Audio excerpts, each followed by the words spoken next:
नमस्कार देवियों और सज्जनों। अगर मेरी आवाज में थोड़ी बहुत प्रॉब्लम आए तो माफ कीजिएगा, क्योंकि खांसी अभी पूरी तरह से छूटी नहीं है। और अगर बीच में मैं कहीं खांस बैठूं तो भी माफ कीजिएगा। व्यालोक वाणी को आप लोग बहुत सारा प्यार दे रहे हैं, इसके लिए बहुत बहुत धन्यवाद। Thank you very much. और अभी बात करेंगे नसरल्लाह की मौत की, और उसके बहाने जो भारत में जो कन्वर्टेड हिंदू हैं वो क्यों छाती पीट रहे हैं, वो क्यों हा हुसैन कर रहे हैं, उस सब मामले पर बात करेंगे। नसरल्लाह कौन था? नसरल्लाह लेबनान नामक देश के एक संगठन हिजबुल्लाह का सदर यानी चीफ था। और ये हिजबुल्लाह क्या है, किस तरह का संगठन है? कोई एनजीओ है, कोई धार्मिक काम करने वाली संगठन वाली चीज है? जी नहीं, ये बेसिकली एक आतंकी संगठन है। और जो फिलिस्तीन के नाम पर हमास कर रहा है या जो उसने किया, यानी मारकाट, कत्लो गारत, वही काम हिजबुल्लाह भी कर रहा है। और ये एक अलग कहानी है कि 1970 तक जिस लेबनान की राजधानी बेरूत की तुलना पेरिस से की जाती थी, जिस लेबनान को स्वर्ग कहा जाता था, वो खंडहरों में कैसे बदल गया। और एक कहानी यह भी जानने की है कि ये जो हमारे देश में सो कॉल्ड समाजवादी और समतावादी और आजकल ये हमारे नए नए रंगरूट जो हुए हैं, राहुल गांधी, जो ये बताते हैं कि हम सबका एक्सरे करेंगे और उसके बाद सबका पैसा बांटेंगे और वगैरह वगैरह तमाम चीजें, उन सब के लिए ये केस स्टडी है लेबनान कि जब आप हाथ की इस 5 उंगली को, ये 5 उंगलियां हैं, इसको जब आप बराबर करते हैं ना जबरदस्ती, तो क्या होता है? वो लेबनान है। क्योंकि लेबनान कभी ईसाई बहुल देश था, फिलहाल वो मुस्लिम बहुल है। और वहां पर अजीबोगरीब कानून है कि प्रधानमंत्री एक जात का होगा और राष्ट्रपति एक जात का होगा, सैन्य चीफ किसी और जात का होगा। क्रिश्चियंस हैं और मुसलमान हैं, और तब ये लेकिन अलग विषय है। फिलहाल मेरे वीडियो का जो विषय है वो विषय है कि नसरल्लाह की मौत से भारत के मुसलमानों के पेट में दर्द क्यों हो रहा है। इसकी शुरुआत की महबूबा मुफ्ती ने। महबूबा मुफ्ती उसी कुख्यात गृह मंत्री मुफ्ती मोहम्मद शहीद की बेटी हैं, जिसके गृह मंत्री बनते ही उसकी बेटी रूबिया शहीद का अपहरण हुआ था। अब अपहरण हुआ था, या कई लोग तो ये भी बोलते हैं कॉन्स्पिरेसी थियरी वाले की करवाया गया था और उसके बदले कई सारे आतंकियों को छोड़ा गया। वो डॉक्टर थी शायद। और अभी उसी की बेटी है महबूबा मुफ्ती, तो उसने शनिवार की रात में सोशल मीडिया पर एक ट्वीट किया कि हम माफ कीजिएगा, कि हम नसरल्लाह साहब की सॉलिडरिटी में अपना कैंपेन स्थगित कर रहे हैं। अब आप मतलब ये सोचेंगे, और बहुसंख्यक हिंदू जनता सोचती रहती है कि यार ये लेबनान से इन लोगों का क्या लेना देना। मतलब अपने देश का हो तो समझ में भी आता है, या फिर फिलिस्तीन का हो तो भी समझ में खींच तान के आ जाता है, क्योंकि लंबे समय से चल रहा है फिलिस्तीन, गांजा गांजा बचाओ, गांजा बचाओ, तो वो ठीक है, समझ में आता है। लेकिन ये लेबनान कौन है? और उसके लिए बाकायदा अपने सारे कार्यक्रम निरस्त कर देना, सब कुछ हटा देना, ये कौन सी बड़ी बात है। इतना ही नहीं, उनकी बेटी उनसे एक कदम और आगे निकल गई, इल्तिजा मुफ्ती। उन्होंने कहा कि नसरल्लाह साहब को जैसे मारा गया है वो ठीक नहीं है, हम उनके परिवार के साथ है। साहब मतलब कल को हम ओसामा बिन लादेन को साहब कहेंगे, और वैसे कहते हैं, मतलब मुफ्ती के ही क्लैन के खानदान के हैं दिग्विजय सिंह। अब आप चौंकिएगा मत प्लीज, क्योंकि ये सारे लोग जो हैं वो इंडी क्लैन वाले हैं, जिनका एकमात्र ध्येय है येन केन प्रकारेण सत्ता पर पहुंचना तो इसलिए मैंने कहा, तो वो भी हाफिज सईद साहब कहते थे, दिग्विजय सिंह जी। अभी कश्मीर से बात लखनऊ तक पहुंची। लखनऊ में चूंकि शियाओं की बड़ी आबादी है, और हिंदू इस बात को नहीं समझ पाता है कि मुसलमानों की जो पूरी, उनकी जो पूरी श्रद्धा है वो केवल और केवल उम्मत के प्रति है, अपनी कौम के प्रति है। उनको न देश से लेना है, न उनको राज्य से लेना है, न उनको मानवता से लेना है। उनका लक्ष्य है कि पूरी दुनिया को हमें इस्लाम के झंडे तले लाना है।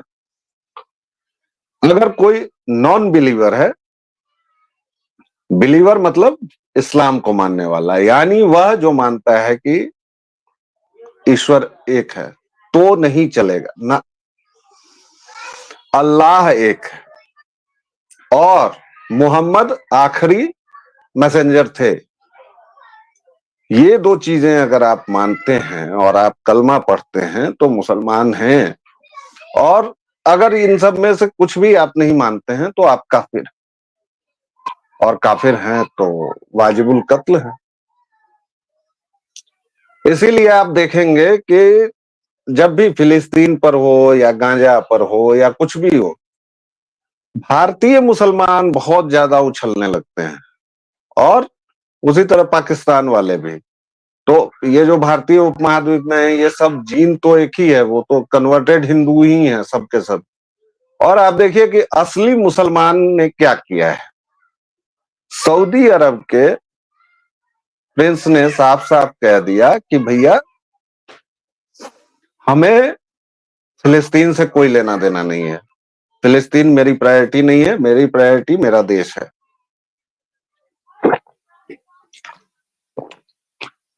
अब एनबीएस ने तो ये कह दिया, लेकिन पाकिस्तानियों और हिंदुस्तानी कन्वर्टेड हिंदुओं को कौन समझाए। भैया तुम लोग अगर मानते हो कि जिस मजहब की पूरी शुरुआत जहां से हुई, अभी भी अगर इस्लाम के बारे में कुछ भी ऑथेंटिक आएगा या माना जाएगा या कहा जाएगा तो जाहिर तौर पर सऊदी अरब से आएगा। वो तो नसरल्लाह के बारे में नहीं चिंतित है, वो तो फिलिस्तीन के बारे में नहीं चिंतित है। उसने तो अपने यहाँ की मस्जिदों में कह दिया है कि भाई अगर उन मस्जिदों में फिलिस्तीन के लिए तकरीर हुई या ड्रामेबाजी हुई तो उस पर कार्रवाई की जाएगी। लेकिन यहाँ के मुसलमान अभी भी उस मुगालते से नहीं निकल पा रहे हैं, जबकि ये जब आईसिस में काम करने जाते हैं तो आईसिस वाले भी इनसे केवल टॉयलेट साफ करवाते हैं, इनको बंदूकें छूने तक नहीं देते। और ऐसी घटनाएं हुई हैं और ये वेल डॉक्यूमेंटेड है।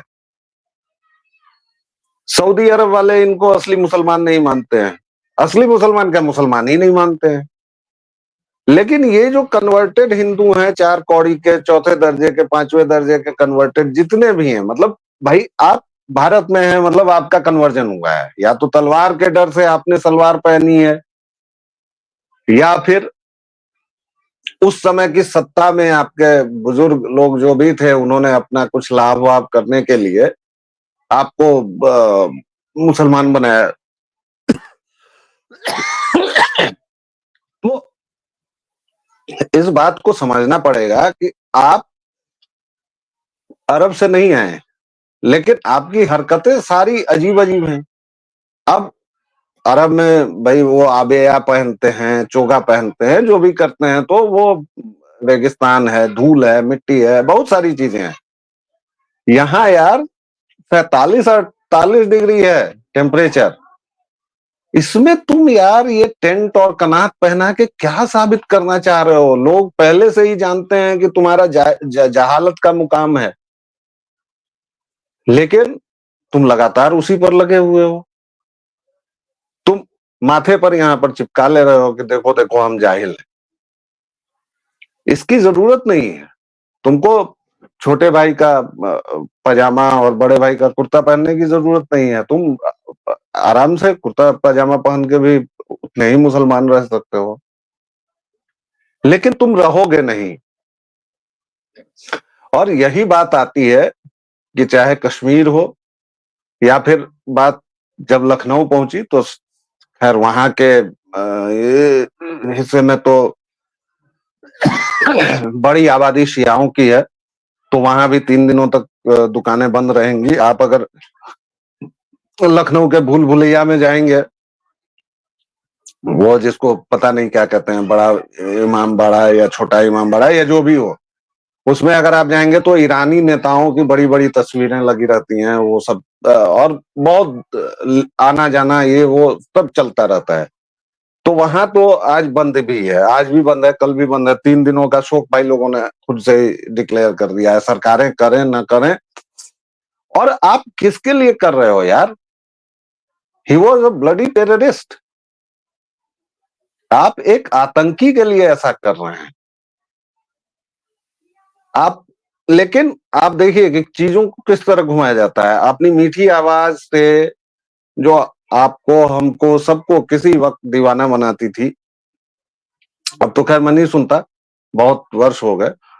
एक आरजे हैं साइमा, उन्होंने एक सोशल मीडिया पर लिखा दिस नसरुल्लाह के बारे में। अब भाई, अब उसमें नोम चॉम्स्की का उन्होंने वीडियो डाल दिया। नोम चॉम्स्की अमेरिका के जो सो कॉल्ड बड़े थिंकर वगैरह हैं। अब दिक्कत यह है कि नोम चॉम्स्की थिंकर होंगे नहीं होंगे मुझे नहीं पता, क्योंकि मेरी सोच थोड़ा मतलब इन थिंकर्स को लेके गड़बड़ आई हुई है कि ये सब एक ही तरह से सोचने वाले और एक ही तरह की चाबी क्यों भरते हैं। तो चॉम्स्की ने कहा कि भाई एक का आतंकी दूसरे का ये होता है वगैरह वगैरह, और अमेरिका चूंकि पहले से इन लोगों को ऐसे करता है तो हिजबुल्लाह टेररिस्ट नहीं है। अब लीजिए भैया, चॉम्स्की बड़े प्रोफेसर हैं, उनकी सोसाइटी इतनी खुली हुई है, और चॉम्स्की इतने बड़े मूर्खराज हैं कि उनको पता नहीं है कि वो अमेरिका में ही वो ये कहने का दम रखते हैं, भारत में ही कहने का दम रखते हैं। 57 इस्लामिक देशों में जाकर जरा वो अपना ज्ञान इस तरह बांटने की कोशिश करें, ठीक इसी चीज को उलट कर कहें कि भाई चलिए हिजबुल्लाह के सामने जाके कहें कि हिजबुल्लाह जो गलत काम सब कर रहा है वो गलत कर रहा है, या हमास ने जो पिछले साल 7 अक्टूबर को किया वो गलत हुआ। नहीं कर पाएंगे, चॉम्स्की हो या कोई भी हो, ये इसलिए नहीं कर पाएंगे क्योंकि वो आपको करने नहीं देंगे। तो उस चीज को कवर फायर देने के लिए आप देखिए साइमा से लेके और ये जितने लोग हैं, महबूबा मुफ्ती हैं, ये सब नसरल्लाह को देवता बना रहे हैं या पता नहीं क्या बना रहे हैं, जबकि उसके पास कहा जाता है कि वो एक प्राइवेट मिलिशिया का एक कमांडर था, कबीला का सरदार जैसे होता है 1300-1400 साल पहले, उस तरह का एक कबीला था उसका। उसने 1-1.5 लाख मिसाइलें जमा की हुई हैं, और इसराइल इसीलिए दिन रात बमबारी कर तबाह कर रहा है, क्योंकि इसराइल को पता है कि अगर उसने नासूर को छोड़ा, तनिक सा भी छोड़ा, तो वो फिर से नासूर होने में देर नहीं लगाएगा। इसलिए चाहे इस बार हमास हो, चाहे हिजबुल्लाह हो, चाहे हूती हो, अब हूती विद्रोही कहा जा रहा है। अब शब्दों का इतना परिवर्तन और इतना अपमूल्यन हुआ है कि वह अजीब सी चीज हो गई है। जैसे हूती विद्रोही, विद्रोही एक बहुत पॉजिटिव चीज है, लेकिन हूती विद्रोही है, कौन है हूती? बेसिकली एक नंबर के चोर हैं, डकैत हैं, समंदर में जो जहाज जाते हैं उनको लूटते हैं लाल सागर में, इसराइल की पूरी लाइफलाइन को ब्लॉक करने की कोशिश करते हैं, पूरा जो यूरोप है वो तबाह है। अभी कई पिछले 1 साल में 3-4 बार भारतीय नौसेना ने रेस्क्यू ऑपरेशन चलाया है, उसमें पाकिस्तानियों को भी बचाया है, सबको बचाया है। तो मुख्य मुद्दा ये है, सपा का विधायक है महबूब अली, वो कह रहा है कि हिंदुओं की जनसंख्या कम हो गई है, अब हम लोग सत्ता में आएंगे और तुम लोगों को बताएंगे वगैरह वगैरह। तो अब प्रॉब्लम ये है कि ये जो पूरा कंप्यूटर आप लोग जानते हैं तो वायरस जानते होंगे ना, तो वो जो 14 ही करप्ट है। इसलिए सवाल इससे नहीं है कि कोई मुसलमानों से दिक्कत है या किसी चीज से, नहीं। लेकिन जो पॉलिटिकल थॉट है, और वो एक किताब वाला जो भी होगा, एक किताब, एक पैगंबर, एक पंथ, ऐसे जितने भी पॉलिटिकल थॉट्स हैं, चाहे वो इस्लाम हो, क्रिश्चियनिटी हो या मार्क्सिज्म हो, ये सब दुनिया के सबसे बड़े वाले खूंरेज पॉलिटिकल थॉट्स हैं। इन्होंने करोड़ों हत्याएं की हैं, करोड़ों। और हिंदुओं से अधिक नरसंहार किसने झेला है और अभी भी झेल रहे हैं। हिंदुओं का तो न जाने कितनी बार जेनोसाइड हुआ है। अफसोस ये है कि हमारा कोई म्यूजियम नहीं है, हमारे होलोकॉस्ट को लोग याद नहीं करते हैं। वरना 1192 के बाद से हमारे कितने नरसंहार हुए 1947 तक। और ऐसा नहीं कि उसके बाद बंद हो गया। इसी कश्मीर में, जिसको इन्होंने हिंदू विहीन किया है, उसमें महबूबा मुफ्ती की ये हिम्मत हो रही है। 3 लाख कश्मीरी हिंदुओं को इन्हीं लोगों ने पीटा, रेप किया और भगाया। और इसके बाद इतना ही नहीं, इन तमाम मसलों के बाद भी अगर ये कहा जाता है, जो रजाकार ओवैसी हो या कोई भी हो, कहीं से भी आप उनकी बात सुनिए, तो वो कहेंगे कि मुसलमानों के साथ बड़ा अत्याचार हो रहा है। क्या अत्याचार हो रहा है ये नहीं बताएंगे। कोई एक कहीं बात हो गई, मॉब लिंचिंग, मॉब लिंचिंग, पता नहीं कहां गई मॉब लिंचिंग। लेकिन कन्हैया लाल दर्जी का गला काटा गया, उससे किसी को समस्या नहीं है। बांग्लादेशी हिंदुओं का नरसंहार हो रहा है और वो नोबेल प्राइज विनर अपनी धूर्त मुस्कान से क्या कुछ कन्वे कर रहा है, वो आप सभी जानते हैं। अपनी बात इसी एक लाइन से खत्म करूंगा कि समझना आपको है, दुनिया में अभी जो भी युद्ध चल रहे हैं उसमें नैरेटिव्स का बड़ा जोर है। तो कुछ भी देखिए या कुछ भी समझिए, तो केवल इसलिए नहीं कि फलाने ने कहा या चिलाने ने, उसको सब अपनी तर्कणा पर जरूर तोलिए और सोचिए कि क्या ये बात इस व्यक्ति ने जो कही है वो सच कही है, या क्या ये बात जो है वो सही है, और उसके बाद ही कुछ फैसला कीजिए। फिलहाल के लिए इतना ही। अगले वीडियो में फिर किसी टॉपिक को लेकर हाजिर होंगे। तब तक व्यालोक वाणी पर अपना स्नेह और प्रेम बनाए रखें। प्लीज लाइक, शेयर और सब्सक्राइब कीजिए अगर मेरी बातें अच्छी लगती हैं तो। और यह भी आग्रह है कि एक आध दिन आवाज की खराश और ये बना रहेगा। आप इसके बावजूद प्यार देते हैं, मैं बहुत बहुत आभारी हूँ। जय सिया राम।